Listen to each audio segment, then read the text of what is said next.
This is clarity first. One of the biggest distortions in modern dating is how inconsistency gets interpreted.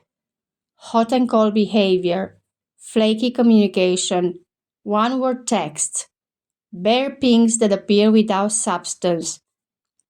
Sometimes the message is literally just, hey, nothing else. No question, no follow up, just a small digital knock on the door, as if the conversation is supposed to restart itself.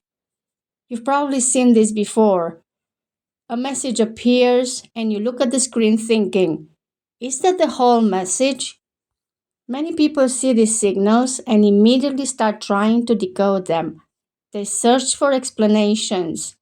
Maybe he is wounded. Maybe he is processing something. Maybe he is scared. Maybe he is overwhelmed. Sometimes the imagination goes even further. Maybe he is secretly building his life. Maybe he is writing a novel. Maybe he is climbing a mountain somewhere with no reception. Have you ever noticed how creative the explanations become when behavior is inconsistent? But something important gets lost in that process.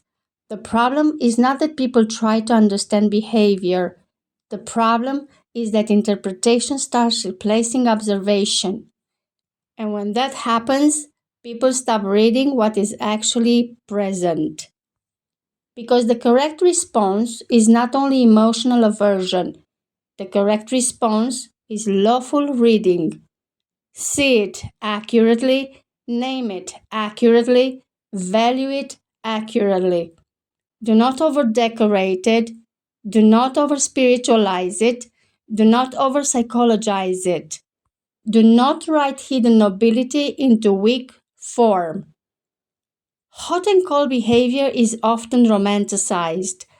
People talk about it like it creates tension, like it creates mystery, like it creates attraction.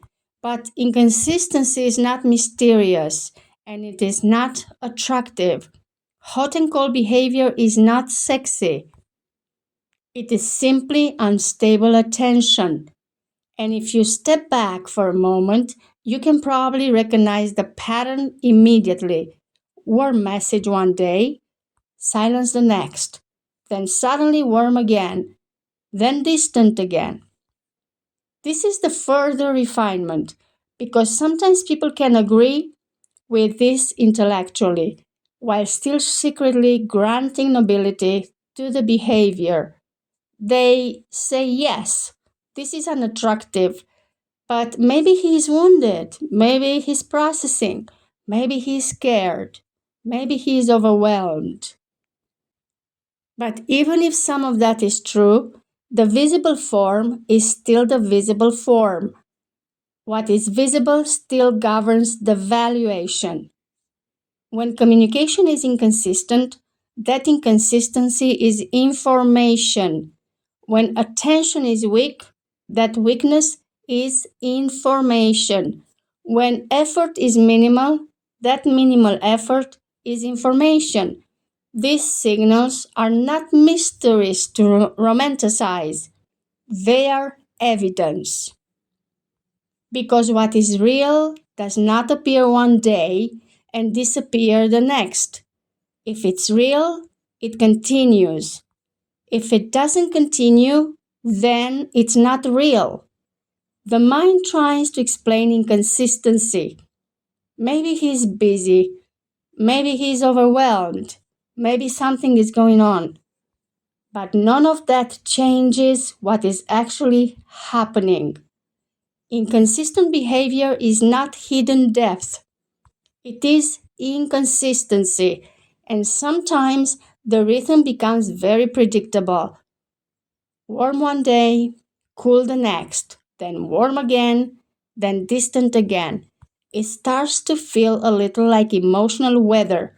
Sunny in the morning, cloudy by evening. No forecast available.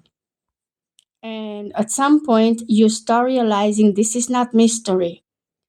This is just a pattern. Sometimes the interaction even becomes what you could call breadcrumb communication. Just enough attention to remain visible, not enough attention to actually move anything forward. Sometimes hot and cold behavior is described as exciting, but if you step back and look at it from the outside, the pattern is often very simple: a burst of attention, then distance, then attention again, then distance again. Eventually, the rhythm becomes familiar, and once the rhythm becomes familiar, the mystery quietly disappears because patterns stop looking romantic once they become predictable. Another interesting thing happens when someone stops romanticizing inconsistency. The internal reaction begins to change. Instead of feeling intrigued by unstable attention, something else appears, a kind of quiet clarity. You see the message, you see the rhythm, and instead of asking what it means, you simply read what it is. And once you see it clearly, the attraction often fades by itself. And something powerful happens when people stop decorating weak form and start valuing coherence instead. Because once congruence becomes beautiful, everything changes. Consistency becomes attractive, warmth becomes attractive, reliability becomes attractive, clear desire becomes attractive, steady initiative becomes attractive, ease becomes attractive, mutuality becomes attractive. And suddenly the definition of attractive changes because this is what real attraction actually looks like. This is what is genuinely compelling. This is what is genuinely beautiful. This is what is genuinely sexy. Not confusion, not instability, not emotional turbulence, but coherence. Then the whole internal market resets. Attention stops chasing instability. Attraction stops attaching itself to contradiction. And suddenly, something strange happens. Consistency starts looking impressive. Clear communication starts looking impressive. Someone replying normally starts looking remarkably attractive. Things that once felt ordinary start looking extraordinary. Someone replying consistently, someone making plans, someone showing up calmly, suddenly that looks like luxury. And that is where peace begins. Not because attraction disappears, but because attraction is no longer hijacked by contradiction.